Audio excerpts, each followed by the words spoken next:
Greetings of the day. In this lecture, we are going to cover activated sludge process. What is activated sludge process?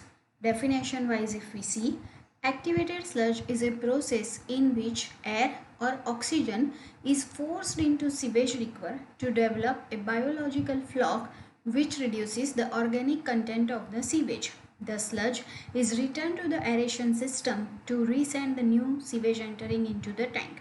Let me explain you with very simple example. You must have observed your mom who is preparing a curd at home. What we are doing in this process? Take a bowl of milk, add only a spoon of curd, stir it, allow it to get settled down for few hours, and after few hours you will see that milk is converted into curd. So here the same logic we have to apply. There are some organisms which are available in our wastewater who consumes impurities or other organisms from the wastewater for their survival. So in a way they are helping us to clean the wastewater, and this is what is happening in the activated sludge process. Which are the components we require? If we have to implement this system, it has to be connected at primary settling tank and secondary settling tank on both the end. Also you need to provide one tank which has to be a bigger one because it is always at a larger scale. Then we have to provide aeration source that will provide oxygen and mixing, a tank which is known as a clarifier where the solids will get settled down and separated from the sewage water, and a means of collecting the solid either to return them to the aeration tank or to remove them from the process. In short, you require tank, you require inlet and outlet, you require connecting settling tank, and you require a provision of aeration if we have to implement activated sludge process. What is going to happen in this activated sludge process? So activated sludge will travel to the aeration tank. They multiply rapidly with sufficient food and oxygen, and by the time the waste reaches the end of the tank, which normally takes 4 to 8 hours, the bacteria have used most of the organic content that produces the new cell. Then they will settle down at the bottom of the clarifier tank, separating from the clear water. Then again that reactivated sludge can be returned back as a activated sludge to add in this activated sludge process only. Again, let me explain in very simple language. You have aeration tank. Assume that your full room, wherever you are sitting, it is your aeration tank. From the bottom part of your, that is surface of your room, aeration is being provided. Okay, now how you are going to provide aeration? Just imagine that your fan is in inverted position, which is starting from the bottom. Instead of this 3 or 4 wing, it has multiple wing, and it is a mechanical device which is having very high rpm. Somehow you are providing churning power, electricity to that particular device. Now because of that, churning means high speed rotation of that mechanical device will take place. So in a way it is going to churn the water molecules whichever is available in the activated sludge tank. Now because of this rotation and this movement, what will happen, that whatever the water molecules are there in that aeration tank, one by one they will come on the upper surface of that particular unit. Now what will happen if they are on the upper surface? They are coming in contact of air, they are coming in contact of atmosphere, so they are able to consume sunlight, they are able to consume oxygen, and because of heavy movement, one by one nearly all water molecules are getting a chance that they are coming on the upper surface and they are consuming oxygen and sunlight. So what will happen because of this process? Oxygen level will be increased. So dissolved oxygen of wastewater treatment will be increased to a great extent in this process. Second benefit, whatever food to microorganism ratio we have to maintain. So the bacteria which are available in the wastewater, which is consuming organic matter from the wastewater for their survival, they will be able to consume it properly, and in a way quality of wastewater will be improved. What is the third advantage? When this wastewater will be passed to the next unit, which is your secondary settling unit, and in that clarifier this wastewater will get settled down to a great extent. So from the bottom part of that unit you will be easily able to grab the sludge blanket, you can say sludge blanket which is nothing but again it is a active bacteria which can be returned and recycled before activated sludge, and it can be used again in the activated sludge process. So this is how this mechanism works. Let's have a quick look again on the flow diagram of domestic wastewater treatment plant. So as I explained that we started with the influent. This is the domestic wastewater which is collected and stored in the initial storage tank of your treatment plant. Bar rack, it is a screen chamber, we have discussed in detail. Then it's a grid chamber, again we have discussed in detail. Now this aeration tank, which is a secondary treatment, which is biological treatment and which is most important treatment, and it has to be connected by primary clarifier on previous end and secondary clarifier on the succeeding end. And whatever sludge is being taken out, that can be returned as activated sludge before this aeration tank is provided, right? So this is how we are going to work for the flow diagram of the activated sewage treatment plant. Now this is one of the several biological treatment alternatives which are available. The other alternatives are trickling filter, in which we know that a media can be used, and that media can be plastic ring, coconut shell, big size gravel, boulder, anything. But now it is considered as a bit outdated technology, and in most of the plant you will see activated sludge process only. When activated sludge is added to the wastewater, the organisms in this mixed liquid that quickly decompose the waste into the wastewater being treated.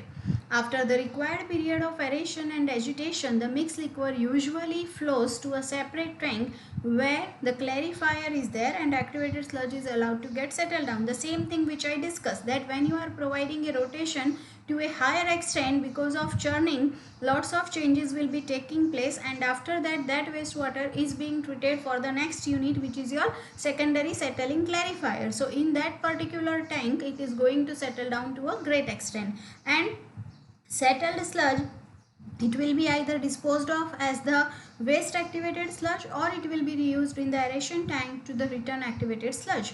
And some sludge must always be returned to the aeration tank to maintain the adequate population of organism. Why this question of population comes in picture? So as I explained in very simple language, that there are some of the microorganisms available in the wastewater who is consuming impurity, organic matter, in short other microorganisms, for their survival, right? So one type of microorganisms are eating other type of microorganism, but in a way they are helping us to clean that wastewater. Now what will happen because of this microorganism? They will speed up the decomposition of the waste, right? We all know that food is nothing but it is BOD, biochemical oxygen demand, and it is very important to maintain the ratio of food to microorganism, because what will happen if microorganisms are more and food available is less, it's not going to be a healthy condition. So BOD is a measure of oxygen demand in the incoming wastewater, and a strong wastewater will have a high demand, whereas a weak wastewater will have a lower demand. And BOD is the measure of how much oxygen it will take to stabilize the waste that is in the wastewater. Organism mass is called as the mixed liquid volatile suspended solid. We know how to calculate this in the lab. So you can simply take two glass equipment and allow the wastewater to get settled down, and by measuring just a depth of how much sludge has been settled, you can calculate the mixed liquid suspended solid and volatile suspended solid. So the overall concentration of suspended solid in an aeration tank is called as the mixed liquid suspended solid. So this consists mostly of microorganism and non-biodegradable suspended matter. Now what will happen when wastewater is added to activated sludge?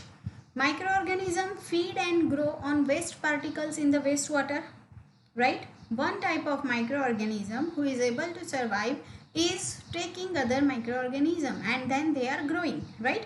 Then an organism grow and reproduce, waste is removed, and wastewater is partially cleaned, right? Whatever I have explained, these are the technical words of description for the same. Organism need a balance of food to oxygen, and BOD is inherent in the wastewater, and oxygen is added by aeration equipment. So balance of Food to microorganism ratio is necessary to obtain the proper performance from the activated sludge process. If this ratio is poor, you can't expect quality output of the treatment, right? Means efficiency will be very less if this ratio is not maintained. Now, what is the importance of oxidation in the activated sludge process treatment plant? So, oxidation and removal of soluble or suspended solids is the result of activated sludge process in the waste treatment. So, this treatment takes place in few hours in aeration tank, and stabilized soluble or suspended solid occur when the organism partially oxidize the solid. Organism activity starts from carbon dioxide, then water, sulfate, nitrate, compound, etc. So remaining solids are changed to form that can be settled down and removed as a sludge during sedimentation. I hope you are understanding this organism activity. Whatever churning we are providing, whatever space we are providing for that wastewater to come on the upper surface, and because of that, whatever activity is taking place, that activity provide remaining solid a chance that if not in aeration tank but in next sedimentation tank, they will have a chance to get settled down and will be removed as active sludge, and again in the return sludge will be added before the aeration tank. So for activated sludge process to work properly, the operator must control number of organism and dissolve oxygen level in aeration tank and the treatment time in the aeration tank. So when these factors are under control, the process will operate as it should be. Then activated sludge process. So in the activated sludge process, the dispersed growth reactor is an aeration tank or the basin containing a suspension of wastewater and microorganism, which is nothing but it is a mixed liquor. The content of the aeration tank are mixed vigorously by aeration devices, which also supplies oxygen to biological suspension, right? When you are providing very high RPM to mechanical device, which again provide this vigorous aeration, and because of which oxygen level is being increased, it is a required condition in activated sludge process. Aeration devices commonly include submerged diffusers that releases the compressed air, and mechanical that introduce air by agitating the liquid surface. So there are two kind of aerators available in the market: mechanical, which will introduce air by agitating the liquid surface, and diffuse, which will add compressed air in that particular tank. And hydraulic retention time in activated sludge, it ranges from 3 to 8 hours, but it can be higher with higher BOD. If your biological oxygen demand is a very high value, and chances are high because this is domestic sewage treatment plant, so BOD value can be on higher side. So the time of detention can be increased, right? Then activated sludge process and return activated sludge. Following the aeration tank, aeration steps, microorganisms are separated from the liquid by sedimentation, and clarified liquid is the secondary effluent. A portion of biological sludge is recycled to the aeration basin to maintain a high MLSS level, and the remainder is removed from the process and sent to the sludge processing to maintain a relatively constant concentration of microorganism in the system. Now returned activated sludge, it will depend how much returned activated sludge is to be added in the activated sludge. It is a good decision that operator has to take looking to the values of all the parameters, right? Because if you will add in less than required quantity, then our purpose of cleaning will not be solved, right? And if you are adding to a great extent, then it is quite possible that the bottom part may have lack of oxygen, and because of which the purpose of adding the bacteria at the starting of activated sludge process, it is not going to be solved, right? So optimization is required. So required amount of activated sludge is only to be added at the starting of activated sludge process tank, and that decision has to be taken by the operator. Second parameter is time. After how much time you will add, and for how much time that particular batch of wastewater is going to remain in that tank, it will also affect the efficiency of removal. Oxygen level. If your mechanical device is sufficient enough to provide oxygen at required level for all the water molecules, for all the living organisms in that wastewater, then only you can go for addition of returned activated sludge. Otherwise oxygen level is not there and you are adding bacteria, they are not going to survive. So there is no question of consumption of other bacteria, but they themselves also will die. So in a way it will be an addition of waste and nothing else for us, right? And we have to also control food to microorganism ratio, because when this ratio is efficient, then only good efficiency of removal of wastewater can be achieved. Another important parameter, it is waste activated sludge. So it is a sludge which is removed from the system to prevent buildup of excessive solid in aeration tank and in activated sludge process. So this sludge is removed from the clarifier and disposed of at the plant sludge disposal facility, and it is not reused in the process. So in very simple language, after aeration tank you have a secondary settling tank. In secondary settling tank, at the bottom some of the sludge is going to be settled down. So that can be of two types, that is one kind of waste which is your waste activated sludge which cannot be reused, which is not a quite efficient sludge to be added as a returned activated sludge before aeration tank. So this has to be disposed of, right? And another kind of sludge, it is returned activated sludge which can be taken back and added before the aeration tank, right? So it is not required to dispose RAS, right? Purpose and method of aeration. So what is purpose of aeration? The main purpose is to dissolve oxygen into the wastewater in the aeration tank and to intermix the mixed liquid suspended solid in the aeration tank with the incoming wastewater. And the types, if we see, there are two types as we have discussed, mechanical and diffused. Each method will have its own system of delivery for mixing the liquor in the wastewater. Diffused will be based on compressed air and mechanical will be based on the agitating on the liquid surface for MLSS. Now design consideration, as such this is second part of activated sludge process, but you must remember the design steps and which parameters we should take care. So I will just briefly discuss it. The volume of the aeration tank is calculated and the selected volume by assuming a suitable value of MLSS concentration. So what is Vx? It is YQC into S0 minus S upon 1 plus Kd into QC, where food to microorganism ratio is Q into S0 upon XV. It requires one full lecture to explain all this terminology, but the very first step is that we have to take care of food to microorganism ratio when it is a hot climate, when temperature is high.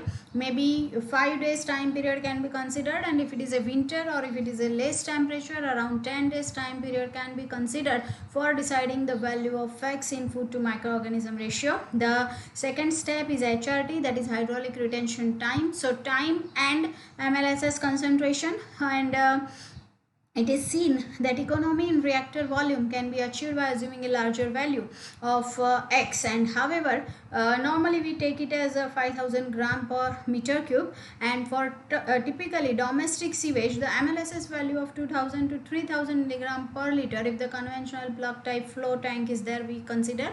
And the length of the tank will again depend upon the type of activated sludge plant, because except in case of aeration extended plant and completely mixed plant, they are designed as a narrow channel, right? Width and depth, that depends upon the type of aeration equipment to be employed, and the depth control will be normally ranges from 3 to 4.5 meter, and the width will be 5 to 10 meter. And the width depth ratio, this is very important. Whatever unit you are designing, always its length and width should be in proportion along with the required depth. So width to depth ratio, it has to be 1.2 to 2.2, and the length should be in a range of 30 to 100. Now there are 5 important design considerations over here. So very first is oxygen requirement. It is required in activated sludge process for the oxidation as a part of the influent organic matter, and also for the endogenous respiration of microorganism in that system. So oxygen required is equal to Q into S0 minus S upon F minus 1.42 into QW into XR. In this equation, F is equal to ratio of BOD5 to ultimate BOD. This 1.42, it is the oxygen demand of biomass, and the formula does not allow for nitrification but allow for the carbonaceous BOD removal. Another important consideration is the aeration facility and secondary settling. So aeration facility of activated sludge plant are designed to provide the calculated oxygen demand of the wastewater against a specific level of dissolved oxygen in the wastewater. For settling down, which is secondary settling, there are four component zones, we can say. First, discrete. If you start from the bottom layer of the settling zone, it is going to be compression. You can say it is that kind of sludge which easily gets settled down. Above compression, there is going to be a zone settling.